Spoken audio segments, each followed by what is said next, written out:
Hello. അപ്പം ഞാൻ എൻ്റെ ജീവിതത്തിലെ ചില അനുഭവങ്ങളൊക്കെ ഷെയർ ചെയ്യാനായിട്ടാണ് ഈ അവസരം എടുക്കാൻ ആഗ്രഹിക്കുന്നത്. ആർക്കെങ്കിലും എന്തെങ്കിലും അതുകൊണ്ട് ഗുണമുണ്ടാകുകയാണെങ്കിൽ എനിക്കത് സന്തോഷമായിരിക്കും.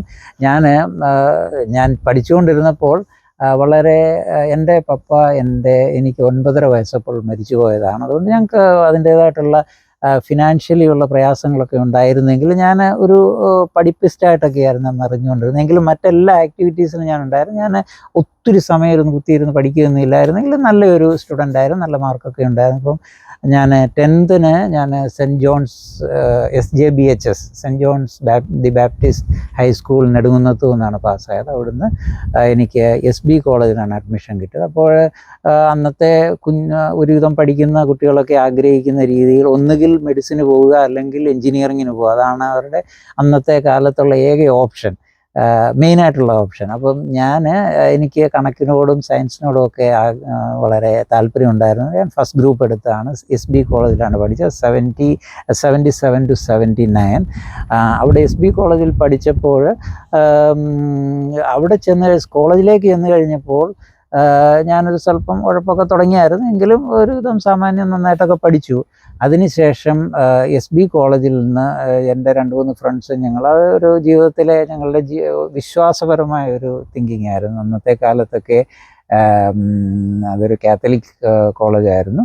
അവിടുത്തെ ഞങ്ങളുടെ ക്ലാസ് ടീച്ചറായ ഒരു അച്ഛൻ പറയുന്ന പല കാര്യങ്ങളും ഞങ്ങൾക്ക് പലപ്പോഴും ദഹിക്കുകയില്ലായിരുന്നു, ഡൈജസ്റ്റ് ചെയ്യാൻ പ്രയാസം. ഞങ്ങൾ യൗവനക്കാരല്ലായിരുന്നു. അപ്പോൾ ഞങ്ങൾ എന്നാൽ ഒരു സ്വല്പം കുറച്ചുകൂടെയൊക്കെ സ്വാതന്ത്ര്യം അനുഭവം. കാരണം SB കോളേജിലെ പ്രിയപ്പെട്ട അച്ഛന്മാരൊക്കെ വളരെ കുഞ്ഞുങ്ങളെയൊക്കെ, പ്രത്യേകിച്ച് എന്നെപ്പറ്റിയൊക്കെ ഈ ഫാദറൊന്നും ഇല്ലാതെ ഇരിക്കുന്ന ഒരു പയ്യനാണെന്നൊക്കെ അറിയാമായിരുന്നു. പുളിക്കപ്പറമ്പിലച്ഛനൊക്കെ അറിയാമായിരുന്നുകൊണ്ട് അദ്ദേഹമൊക്കെ ഞങ്ങളിങ്ങനെ ഉഴപ്പാനൊന്നും സമ്മതിക്കില്ല. എവിടെയെങ്കിലും ക്ലാസ് കിട്ടിയത് പോയെങ്കിൽ ഇവിടെ നിന്നാണെങ്കിലും അച്ഛന്മാരൊക്കെ ടീച്ചേഴ്സ് ആരെങ്കിലും കണ്ടാൽ ഉടനെ വഴക്കൊക്കെ പറയുന്ന അവസ്ഥയാണ് അന്നത്തെ കാലത്തൊക്കെ. അപ്പോൾ കുറച്ചുകൂടെ സ്വല്പം കൂടെ ഒരു ഫ്രീഡം വേണമെന്നുള്ള ഒരു തിങ്ങിൽ ഞാനും എൻ്റെ ഒരു ഫ്രണ്ട് ശ്രീകുമാറും കൂടെ ഞങ്ങൾ ഡിസൈഡ് ചെയ്തു ഞങ്ങൾ BSCക്ക് അവിടെ കണ്ടിന്യൂ ചെയ്യുന്നില്ല. അതിന് ഞങ്ങൾ CMS കോളേജിൽ അപ്ലൈ ചെയ്തു. അവിടെ ഞങ്ങൾക്ക് കെമിസ്ട്രി മെയിനായിട്ട് കിട്ടി. അവിടെ CMS കോളേജ് ചെന്ന് കഴിഞ്ഞപ്പോൾ കുറച്ചുകൂടെ ഓപ്പൺ എൻവയറമെൻറ്റ്, ഈ ടീച്ചേഴ്സൊന്നും അവിടുത്തെ സാറുമാരെല്ലാം മികച്ച സാറുമാരായിരുന്നെങ്കിൽ തന്നെ ഈ അച്ഛന്മാരെ പോലെ അത്രയും ടൈമൊന്നും കൊടുക്കാൻ സാധിക്കില്ല. അപ്പോൾ അവർ കുറച്ച് അവരുടെ വീട്ടിലെ കാര്യങ്ങളും അവരുടെ കുടുംബ കാര്യങ്ങളൊക്കെ ഉള്ളതുകൊണ്ട് അവർ പഠിപ്പിക്കുന്ന ടൈമിലും കോളേജ് ടൈമിലൊക്കെ വളരെ സ്ട്രിക്റ്റും, എല്ലാ കുഞ്ഞുങ്ങളെയും കുട്ടികളെയും എല്ലാവരും വളരെ നല്ല രീതിയിൽ നോക്കുകയും പരമാവധി റെസ്പോൺസിബിലിറ്റിയൊക്കെ അവർ ചെയ്യുമെങ്കിലും പിന്നുള്ള ടൈം നമുക്ക് കിട്ടുന്നതുകൊണ്ട്. അതുതന്നെയല്ല എൻ്റെ ഫ്രണ്ട്സ് അവിടെ ആസ്ക്വിത്ത് ഹോസ്റ്റലിൽ താമസിക്കുകയൊക്കെ ചെയ്തു. അപ്പോൾ ഞാൻ ഡേ സ്കോളർ ആയിരുന്നുവെങ്കിലും അവിടുന്ന് ഞങ്ങൾ അവിടെ ഹോസ്റ്റലിൽ ചെന്ന് താമസിക്കുകയും ഹോസ്റ്റലിൽ ഇരിക്കുകയും അവിടുന്ന് ഫിലിമിന് പോവുകയും പിന്നെ ഈ എക്സാമൊക്കെ വരുന്ന ടൈമിൽ ഞാനവിടെ പോയി ഫ്രണ്ട്സിൻ്റെ കൂടെ സ്പെഷ്യൽ പെർമിഷനൊക്കെ എടുത്ത് അവിടെ ഫ്രണ്ട്സിൻ്റെ കൂടെ പോയി താമസിക്കുകയും ഞങ്ങൾ പഠിക്കുകയൊക്കെ ചെയ്യുമായിരുന്നു. എനിവേ 3 years അവിടെ പഠിച്ചു. ഡിഗ്രി പാസ്സായതിനു ശേഷം എൻ്റെ ഒരു സഹോദരി പെട്ടെന്ന് അവളുടെ വിവാഹം കഴിഞ്ഞ ഉടനെ അവൾക്കൊരു പ്രോബ്ലം ഉണ്ടായി. അവളുടെ പെട്ടെന്ന് അവിടെ ഹാർട്ടിനുള്ള എന്തോ പ്രോബ്ലം ഉണ്ടായി. അത് ചെക്ക് ചെയ്തപ്പോൾ അവൾക്ക് പേസ് മേക്കർ ഫിറ്റ് ചെയ്യണം, പെർമനൻറ്റ് പേസ് മേക്കർ ഫിറ്റ് ചെയ്യണം. അവിടെ പൾസൊക്കെ ഉള്ളി 15 to 20 ഉള്ളായിരുന്നു. പെട്ടെന്ന് ഡൽഹിയിൽ പന്ത് ഹോസ്പിറ്റലിൽ അഡ്മിറ്റ് ചെയ്തു. അപ്പോൾ ഞാൻ എക്സാമൊക്കെ കഴിഞ്ഞ് റിസൾട്ട് കിട്ടി. അടുത്ത എന്ത് ചെയ്യണം, മാർക്ക് ലിസ്റ്റൊന്നും കിട്ടിയില്ല. അങ്ങനെയുള്ള ആ സമയത്തിരിക്കുമ്പോഴാണ് അങ്ങനെ പെട്ടെന്ന് ഡൽഹിയിലേക്ക് കടന്നു പോകേണ്ടി വന്നു. അന്ന് അതുവരെ KK എക്സ്പ്രസ് എന്നായിരുന്നു നമ്മുടെ ഡൽഹി ട്രിവാൻഡ്രം. അതായത് ഡൽഹി ഒരു ഭാഗം വന്ന് കർണാടകയിലേക്ക് പോകും, ഒരു ഭാഗം കേരളത്തിലേക്ക് വരും. കേരള കർണാടക എക്സ്പ്രസ് ആയിരുന്നു. എന്നാൽ 82 ഒക്ടോബർ 2 ആദ്യമായിട്ട് കേരള എക്സ്പ്രസ് ഡൽഹിയിലേക്ക് ഓടിയപ്പോൾ ആദ്യത്തെ ആ ട്രെയിനിലാണ് ഞാൻ ഡൽഹിയിലേക്ക് കടന്നുപോയത്. അങ്ങനെ ഒക്ടോബർ 2 കേരളത്തോട് യാത്ര പറഞ്ഞ് ഞാൻ ഡൽഹിയിലേക്ക് യാത്ര തിരിച്ചു. ഒക്ടോബർ 4 ഉച്ചയായപ്പോൾ ഡൽഹിയിൽ കടന്നു ചെന്നു. അവിടെ ഡൽഹിയിൽ ആക്ച്വലി 82 ഒക്ടോബർ 4 തൊട്ട് ഞാൻ ചെന്ന് കഴിഞ്ഞപ്പോഴത്തേന് എൻ്റെ സിസ്റ്ററിൻ്റെ ഓപ്പറേഷൻ്റെ കാര്യങ്ങൾക്ക് വേണ്ടിയൊക്കെ ഓടി നടന്നു. അതിൻ്റെ കൂടെ അന്നത്തെ കാലത്തൊക്കെ പെട്ടെന്ന് ഒത്തിരി പേരും എന്ത് പറയുന്നു, ഗൾഫിലൊക്കെ പോകാനുള്ള ആഗ്രഹത്തോടു കൂടി കടന്നു. അപ്പോൾ എൻ്റെ ഒരു ബ്രദർ ദോഹയിലായിരുന്നു. അപ്പോൾ അദ്ദേഹവുമായിട്ട് സംസാരിച്ചപ്പോൾ അന്നത്തെ കാലത്തൊക്കെ പെട്ടെന്ന് ചെയ്യാവുന്ന ഒരു കാര്യമാണ് സ്റ്റെനോഗ്രാഫി പഠിക്കുക. സ്റ്റെനോഗ്രാഫി പഠിച്ച് അദ്ദേഹം പറഞ്ഞു, നീ സ്റ്റെനോഗ്രാഫി പഠിക്കുക, അപ്പോൾ ഇംഗ്ലീഷിലൊക്കെ സാമാന്യം ജ്ഞാനമുണ്ട്, കുറച്ച് സംസാരിക്കാനൊക്കെ അറിയാം, ഇംഗ്ലീഷ് കേട്ടാൽ അറിയാം, എൻ്റെ സ്പെല്ലിങ്സ് അറിയാം, എല്ലാം അറിയാം. അപ്പോൾ എനിക്ക് എൻ്റെ ബ്രദർ എന്നെ കമ്പൽ ചെയ്ത് ഒരു കാര്യം ഉണ്ടായിരുന്നു. ഞാൻ 8ാം ക്ലാസ് കഴിഞ്ഞപ്പോൾ മുതൽ വീട്ടിൽ ഒത്തിരി പൈസ ഒന്നും ഇല്ലെങ്കിലും ഇംഗ്ലീഷ് പേപ്പർ വരുത്തി വായിക്കണം എന്നുള്ള നിർബന്ധം ഉണ്ടായിരുന്നു. അപ്പം ദി ഹിന്ദു ആയിരുന്നു ഞങ്ങളവിടെ വരുന്നത്. മനോരമ വരുത്തും, അതിൻ്റെ കൂടെ ദി ഹിന്ദു വരുത്തും. അപ്പം ഞാൻ അതിന് 1 മണിക്കൂറെങ്കിലും ഡെയിലി അത് വായിക്കാറുണ്ടായിരുന്നു. പ്ലസ് ഞാൻ ചെയ്യുന്ന ഒരു കാര്യം, നമുക്ക് ഇംഗ്ലീഷ് സംസാരിക്കാൻ ആരും ഇല്ലെങ്കിലും ഞാനത് ഡെയിലി ഒരു 10 വാക്കുകളെങ്കിലും അതിൽ നിന്ന് പുതുതായിട്ട് പഠിക്കുക, അതിൻ്റെ സ്പെല്ലിങ് നോക്കുക, പ്ലസ് അതിൻ്റെ മീനിങ് ആൻഡ് യൂസേജ് അത് പഠിക്കുക എന്നുള്ളത് എൻ്റെ ഒരു താല്പര്യമായിരുന്നു. അപ്രകാരം ഞാൻ പഠിച്ചു. അതുകൊണ്ട് ഒരു കുഴപ്പമുണ്ട്, എൻ്റെ പ്രൊനൗൺസിയേഷനൊക്കെ ലേറ്റർ ഓൺ ഞാൻ മനസ്സിലാക്കി പല കാര്യം. കാരണം നമ്മൾ അതിൽ നിന്ന് സ്പെല്ലിങ് നോക്കി വായിച്ചല്ലേ പഠിക്കുന്നത്. പിന്നെ ഇന്നത്തെ പോലെ നമുക്ക് അന്ന് ഡിക്ഷണറി ഉണ്ട്. അപ്പോൾ എനിക്ക് ക്ലാസ് 4ലും ക്ലാസ് 7ലും ഞങ്ങളുടെ സ്കൂളിലായിരുന്നു ഹയർ സ്കൂളാക്കി കിട്ടിയിരുന്നത് കൊണ്ട് അവിടെ നിന്നൊരു പ്രൈസ് കിട്ടുമായിരുന്നു. അത് ഞങ്ങളുടെ തന്നെ, അത് അവിടെ ഒരു അപ്പച്ചൻ വെച്ച് ഒരു എൻഡോമെൻറ്റിൻ്റെ ആയിരുന്നു. അതിന് എനിക്ക് 2 പ്രാവശ്യവും കിട്ടിയത് ഇംഗ്ലീഷ് മലയാളം ഡിക്ഷണറി ആയിരുന്നു. അപ്പോൾ എൻ്റെ 2 ഡിക്ഷണറികളുണ്ട്. അപ്പോൾ അതൊക്കെ വെച്ച് ഞാൻ 1 മണിക്കൂർ ഞാൻ ഈ പേപ്പറുമായിട്ടിരിക്കുമായിരുന്നു. അങ്ങനെ ഒന്ന് ദി ഹിന്ദു എന്ന് പറയുന്നത് വേരിയസ് സബ്ജക്ട്സിനെ പറ്റിയുള്ള ഹ്യൂജ് ആർട്ടിക്കിൾസ് വരും. പ്ലസ് അന്നത്തെ കാലത്ത് വേറൊരു കാര്യം എന്ന് ചോദിച്ചാൽ മുഖപ്രസംഗം. അത് ഒന്നാമത് ഈ മനോരമയുടെ ആണെങ്കിലും ഹിന്ദുവിൻ്റെ അന്ന് 3 സബ്ജക്റ്റിനെ പറ്റി, നാഷണൽ ലെവലിലുള്ള, ഇൻ്റർനാഷണൽ ലെവലിലുള്ള, ലോക്കൽ ലെവലിലുള്ള 3 കാര്യങ്ങളെ പറ്റിയുള്ള ഇത് വരുമായിരുന്നു, എഡിറ്റോറിയൽ വരുമായിരുന്നു. പ്ലസ് മനോരമയിൽ ഇത് വായിക്കുക എന്നുള്ളത് ഒരു നിർബന്ധമായിരുന്നു. പ്ലസ് ഞാൻ 5ാം ക്ലാസ് പഠിക്കുമ്പോൾ മുതൽ ഞങ്ങളുടെ സ്കൂളിലെ എന്താ പറയുന്നത്, ഡെയിലി മോർണിംഗിലുള്ള അസംബ്ലിയിൽ ന്യൂസ് റീഡറായിട്ട് ഞാനായിരുന്നു. 5 to 7, 5, 6, 7 ഞാനായിരുന്നു ചെയ്യുന്നത്. പിന്നെ അത് കഴിഞ്ഞ് അതിലും വലിയൊരു സ്കൂളിലേക്ക് ചെന്നപ്പോൾ അവിടെ കുറച്ചുകൂടെ ഫെസിലിറ്റി ഉണ്ടായിരുന്നു. അവിടെ ആ സിസ്റ്റവും ഇല്ലായിരുന്നു, ന്യൂസ് റീഡിംഗ് എന്നുള്ള സിസ്റ്റം ഇല്ലായിരുന്നു. പക്ഷേ ഞങ്ങളുടെ ചെറിയ CMS UP സ്കൂൾ ചേലക്കൊമ്പിൽ ആ സിസ്റ്റം ഉണ്ടായിരുന്നു. അപ്പോൾ അത് ഞങ്ങളുടെയൊക്കെ ജീവിതത്തിൽ അത് ഒരു വലിയ അനുഗ്രഹമായിരുന്നു. കാരണം ഇത് രാവിലെ പേപ്പർ വായിച്ചിട്ട് അവിടെ ചെന്ന് നമ്മൾ ഓപ്പണായിട്ട് അത് വായിച്ച് മറ്റുള്ള കുട്ടികളെ കേൾപ്പിക്കണമല്ലോ. അപ്പം നമ്മളത് മെയിനായിട്ടുള്ള ന്യൂസ് നോക്കും, അക്ഷരശുദ്ധി, നമ്മുടെ വാക്കുകളുടെ നമ്മളത് വ്യക്തമായ രീതിയിൽ അവിടെ അവതരിപ്പിക്കണമല്ലോ. ഞാൻ ഈ റീസെൻ്റ്ലി ഞാൻ ഇവിടെ ഹ്യൂസ്റ്റണിലായിരുന്നപ്പം ഞാൻ എൻ്റെ ജൂനിയറായിട്ട് പഠിച്ച് അദ്ദേഹം ഇവിടെ ഡാളസിൽ ഒരു വലിയ ചർച്ചിൻ്റെ പാസ്റ്ററായിട്ടിരിക്കുകയാണ്. അദ്ദേഹത്തെ കണ്ടപ്പോൾ ആദ്യം അദ്ദേഹം പറഞ്ഞത്, ജേക്കബ്സി അവിടുന്ന് പോയതിന് ശേഷം ഞാനായിരുന്നു ന്യൂസ് റീഡിങ് വായിക്കുന്നത്. അതൊക്കെ വലിയ അനുഗ്രഹമായിരുന്നു. കാരണം ഇങ്ങനെയുള്ള ഹാബിറ്റ്സ് ഒക്കെ നമ്മുടെ ജീവിതത്തിൽ ഉണ്ടാകുമ്പോൾ ഇന്നത്തെ കാലത്തെ കുഞ്ഞുങ്ങൾക്ക് അത് എത്ര മനസ്സിലാകുമെന്ന് അറിയത്തില്ല. കാരണം അവർക്ക് പേപ്പർ റീഡിങ് ഇല്ല. പക്ഷെ അവരുടെ കയ്യിൽ എപ്പോഴും ഏത് കാര്യങ്ങൾ ഗൂഗിൾ ചെയ്താൽ ഉടൻ അത് കിട്ടുകയാണ്. അത് പഴയ കാര്യങ്ങളാണ്, 1000 വർഷങ്ങൾക്ക് മുമ്പ്, 500 വർഷങ്ങൾ, ഇന്നലെ, ഇന്ന്, ഇനി നാളെ നടക്കാൻ പോകുന്ന കാര്യങ്ങൾ എല്ലാം അറിയാം. പക്ഷെ ഞങ്ങളുടെയൊക്കെ കാലത്ത് എൻ്റെ ഒരു പ്രധാനമായിട്ടുള്ളൊരു ഹോബി എന്തായിരുന്നു ചോദിച്ചാൽ, എത്ര പഠിക്കണമെന്നുണ്ടെങ്കിലും കുറച്ച് സമയം അത് രാത്രിയിൽ പഠിച്ചതിന് ശേഷം ഞാൻ മാറ്റി വെക്കും. അത് ഡിറ്റക്റ്റീവ്സ് നോവൽസ് വായിക്കുക, പ്ലസ് മറ്റ് നോവലുകൾ വായിക്കുക. അത് അന്നൊക്കെ പബ്ലിക് ലൈബ്രറിയിൽ പോയി മെമ്പർഷിപ്പ് എടുത്താൽ മാത്രമേ കിട്ടുകയുള്ളൂ. അതിനുവേണ്ടി കുറച്ച് 3 കിലോമീറ്ററൊക്കെ നടന്നു പോയി എടുക്കണം. അപ്പം എന്നാലും അത് പോയി എടുത്ത്, എൻ്റെ ഒരു കസിൻ ഉണ്ടായിരുന്നു, അദ്ദേഹത്തിന് അവിടെ മെമ്പർഷിപ്പ് ഉണ്ടായിരുന്നുകൊണ്ട് ഞാൻ പോകാതെ, അപ്പോൾ അത്രയും സമയം കളയാതിരിക്കാൻ ഞാൻ പോകാതെ അദ്ദേഹത്തോട് പറഞ്ഞു വിടും. അപ്പോൾ അദ്ദേഹത്തോട് ഒരു ഒരു ജനറൽ നോളജ് അല്ലെങ്കിൽ ആരുടെയെങ്കിലും ഓട്ടോബയോഗ്രഫി, പിന്നെ ഒരു ഡിറ്റക്റ്റീവ് നോവൽ, 2 ബുക്കായിരുന്നു അന്നൊക്കെ ഒരാഴ്ച എടുക്കാനൊക്കെ. അപ്പം പുള്ളി അത് എടുത്തുകൊണ്ട് വരും. പുള്ളി വായിക്കുകയൊന്നുമില്ല അങ്ങനെ, എങ്കിലും ഈ നോവലൊക്കെ പുള്ളി വായിക്കും. പക്ഷേ ഈ ഓട്ടോബയോഗ്രഫി ഒന്നും അത്രയും താല്പര്യം. പക്ഷെ നമുക്കത് മഹാന്മാരെ പറ്റി അറിയാനും, കാരണം അന്നത്തെ കാലത്ത് ഇതറിയാൻ വേറെ യാതൊരു മാർഗവുമില്ല. നമ്മൾ ഈ ഒന്നുകിൽ ബുക്കുകൾ വായിക്കുക, പ്ലസ് പേപ്പറുകളിലൊക്കെ വരുന്ന ലേഖനങ്ങൾ വായിക്കുക, അങ്ങനെയൊക്കെ മാത്രമേ നമുക്ക് ജനറലായിട്ടുള്ള നോളജ് കിട്ടുകയുള്ളായിരുന്നു. ഇന്നത്തെ കാലത്തെ കുഞ്ഞുങ്ങൾക്കൊക്കെ ദൈവം കൊടുത്തിരിക്കുന്ന അനുഗ്രഹം അത് വലിയതാണ്. പക്ഷേ ഞങ്ങൾ ഈ രണ്ട് സംഗതികളും കാണാൻ ഞങ്ങളുടെ തലമുറയ്ക്ക് ഒരു വലിയ അനുഗ്രഹം ലഭിച്ചു എന്നുള്ള ഒരു അഡീഷണൽ അനുഗ്രഹം പ്രാപിച്ച ഒരു തലമുറയാണ് ഞങ്ങൾ. കാരണം ഞങ്ങൾ ആ പഴയ ആ ടെക്നോളജിയുടെ വളർച്ച ഒരു സൈഡിൽ നിന്ന് ഇവിടം വരെ എത്തിയിരിക്കുന്നു. ഞങ്ങൾക്കൊന്നും അത്രയൊന്നും ഞങ്ങൾ ടെക്നോ സേവിയൊന്നും അല്ലെങ്കിലും ഇതൊക്കെ കാണാനുള്ള അനുഗ്രഹം ഞങ്ങൾക്ക് ലഭിച്ചു എന്നുള്ള ഒരു വലിയ കാര്യമാണ്. ഡൽഹിയിൽ വന്ന് എൻ്റെ ജീവിതം ഒരു ഒരു മിക്സഡ് ലൈഫ് എന്ന് പറഞ്ഞാൽ സന്തോഷവും സുഖവും സമാധാനവും എന്നാൽ പ്രശ്നങ്ങളുടെ ഒരു ലൈഫായിരുന്നു. പക്ഷേ that time actually made me അത് എനിക്ക് അവിടെ പല പ്രശ്നങ്ങളുണ്ടായിരുന്നു, പല കാര്യം. അതൊക്കെ എൻ്റെ ഈഗോയുടെയും എൻ്റെ അന്നത്തെ അറിവില്ലായ്മയുടെയും ഒക്കെ ആയിരുന്നു ഞാൻ ഓർക്കുന്നു. ഞാൻ മറ്റുള്ളവരുടെ ആരുടെയും ഹെൽപ്പൊന്നും മേടിക്കാതെ സ്വയമായിട്ട് മാത്രം കാര്യങ്ങളൊക്കെ നേടണമെന്നുള്ള ആഗ്രഹമുള്ളതായിരുന്നു. എങ്കിലും അതിന് ഞാൻ സ്ട്രൈവ് ചെയ്തു. കുറച്ച് ഹാർഡ്ഷിപ്പൊക്കെ ഉണ്ടായിരുന്നു. പക്ഷേ അൾട്ടിമേറ്റ്ലി എനിക്ക് ഒരു എക്സാം ഞാൻ ആകെപ്പാടെ ആ ടൈമിൽ ഞാൻ പലരോടും പറയും എൻ്റെ ലൈഫിൻ്റെ ഏറ്റവും മികച്ച ഒരു 3 വർഷക്കാലം ഞാൻ മറ്റു പല കാര്യങ്ങൾക്ക് വേണ്ടി ഞാൻ ഹാർഡ്ഷിപ്പിൽ കൂടി കടന്നു പോകേണ്ടി വന്നു. അത് എൻ്റെ തന്നെ ചെയ്തികളുടെ ഒരു റിസൾട്ടായിരുന്നു.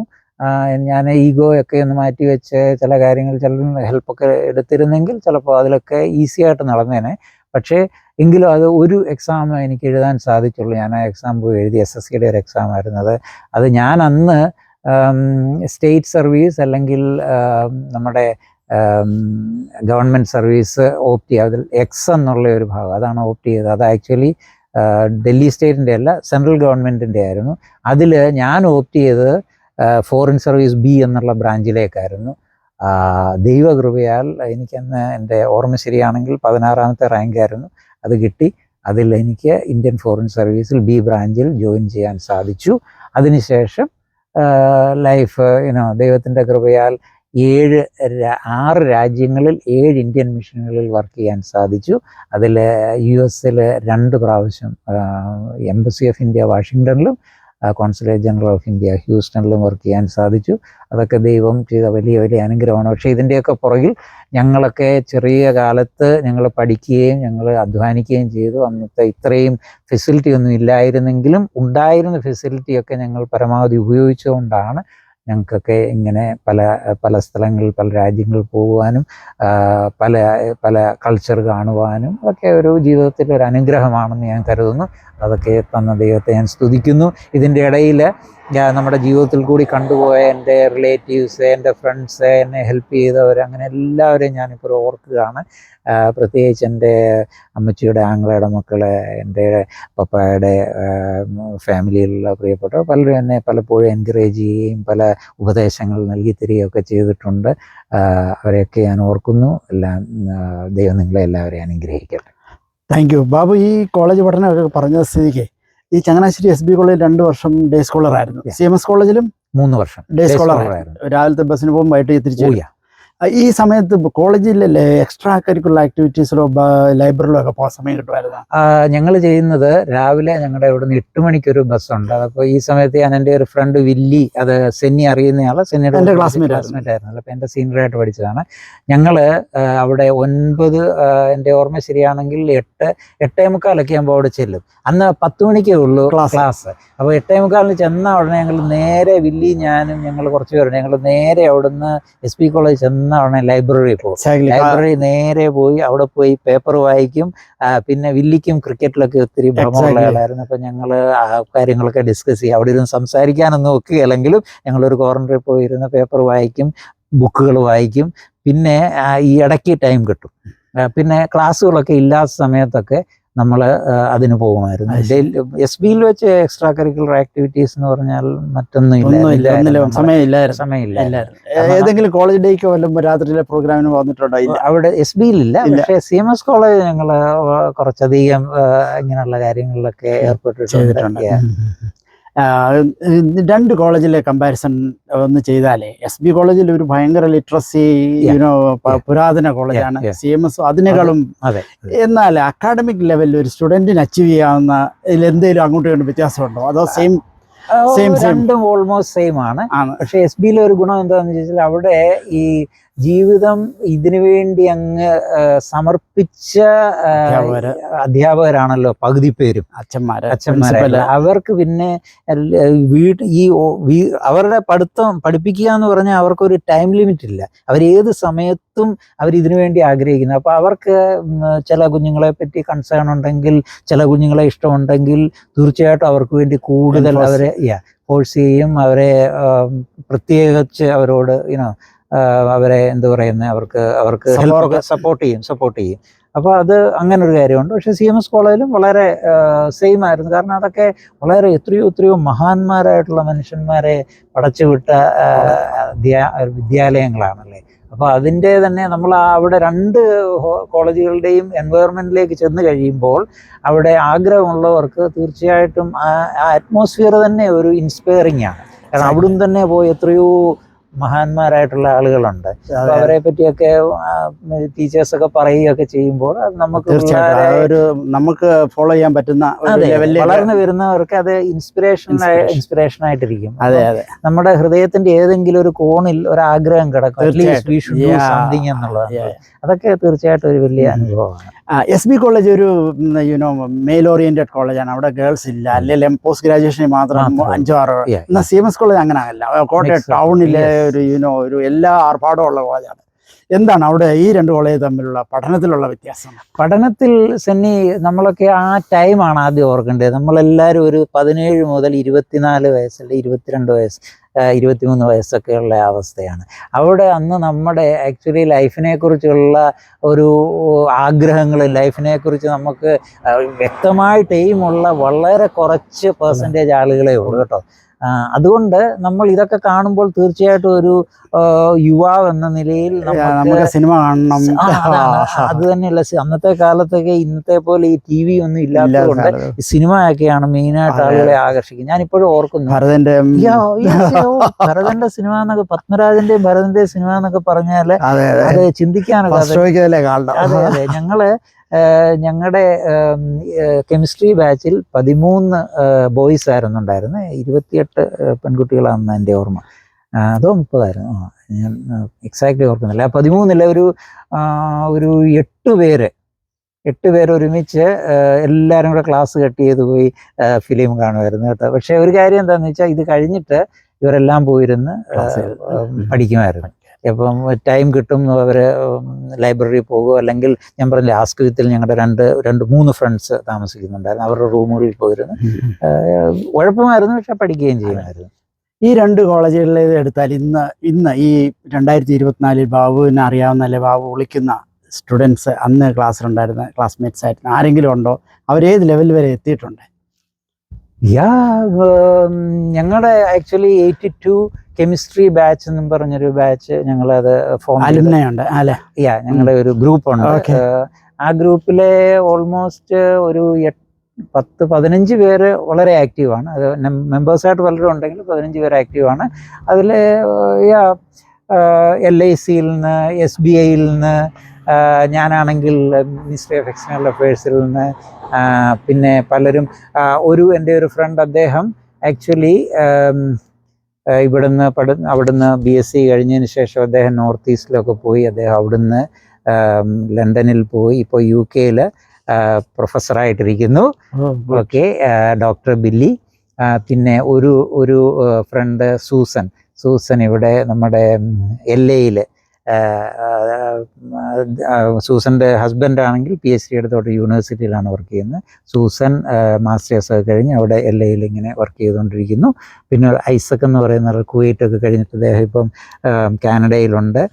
ഒരു ഇബ്രാഹിം ബാബു, അദ്ദേഹം മിനിസ്ട്രി ഓഫ് ലേബറിലായിരുന്നു. ഞങ്ങളുടെ ബാച്ചിൽ നിന്ന് അന്ന് ആ വർഷമാണ് ആക്ച്വലി ആദ്യമായിട്ട് ഓപ്പൺ എൻട്രൻസ് എക്സാം കൊണ്ട് എഞ്ചിനീയറിംഗിൽ കിട്ടിയിരുന്നത്. അതായത് ഇബ്രാഹിം ഗ്രാജുവേഷന് ശേഷം അന്ന് ഓപ്പൺ തുടങ്ങിയത്. അപ്പം ഇബ്രാഹിം ബാബു അദ്ദേഹം അത് എഴുതി, അദ്ദേഹത്തിന് ലഭിച്ചു. അദ്ദേഹം കോഴിക്കോട് റീജിയണൽ REC കോഴിക്കോടിൽ നിന്നാണ് എഞ്ചിനീയറിംഗ് സിവിൽ എഞ്ചിനീയറിംഗ് എടുത്തു. അദ്ദേഹം അതിനുശേഷം മിനിസ്ട്രി ഓഫ് ലേബറിൽ വർക്ക് ചെയ്തു. അത് കഴിഞ്ഞിട്ട് അദ്ദേഹം സെൻട്രൽ ഡിപ്പാർട്ട്മെന്റ്, സെൻട്രൽ ഗവൺമെന്റ് അവിടുന്ന് അദ്ദേഹം റിട്ടയർമെന്റ് ഒക്കെ എടുത്ത് VRS ഒക്കെ എടുത്ത് സ്വന്തമായിട്ട് പിന്നെ ഇത് ഒരു കൺസ്ട്രക്ഷൻ വർക്ക് ഒക്കെ എനിക്ക് തോന്നുന്നു, എൻ്റെ ഓർമ്മയാണെങ്കിൽ ഗൾഫിൽ എവിടെയായിരുന്നു. അതിനുശേഷം തിരിച്ചു വന്നിപ്പം ഇപ്പോഴും അദ്ദേഹം വളരെ ആക്റ്റീവായിട്ട് കോഴിക്കോട് അവിടെ ഒരു അതിൻ്റെ ഒരു പ്രത്യേക അവരുടെ ഒരു ഓർഗനൈസേഷൻ ഉണ്ട്, അതിൻ്റെ പേര് ഞാൻ മറന്നുപോയി, അവിടെ ആക്റ്റീവായിട്ട് വർക്ക് ചെയ്തുകൊണ്ടിരിക്കുന്നു. പിന്നെ എല്ലാവരും ഒരു ലെവലിലെത്തി. കെമിസ്ട്രിയിലുള്ളവരൊന്നും അങ്ങനെ ഡ്രോപ്പ് ഔട്ട് ആയില്ല. തീർച്ചയായിട്ടും ഈ ആന മെലിഞ്ഞാലും തൊഴുത്തിൽ കെമിസ്ട്രി MSc കെമിസ്ട്രി എന്ന് പറയാൻ ഒരു വാല്യൂ ഉണ്ടല്ലോ. തീർച്ചയായിട്ടും. ബാബു ഇത്തരം വിവരങ്ങൾ ഇതുകൊണ്ടൊന്നും ഒരു കലാലയ ജീവിതത്തിലെ കഥകളാവുന്നില്ല എങ്കിൽ പോലും വളരെ ഷോർട്ട് ടൈമിലായതുകൊണ്ടേ നമുക്ക് ഇതിവിടെ നിർത്താം. അടുത്ത ഒരു എപ്പിസോഡിൽ നമുക്ക് കൂടുതൽ കാര്യങ്ങൾ കൂട്ടുകാരെ പറ്റി സാർമാരെ പറ്റി പറയാം. Thank you so much. Thank you.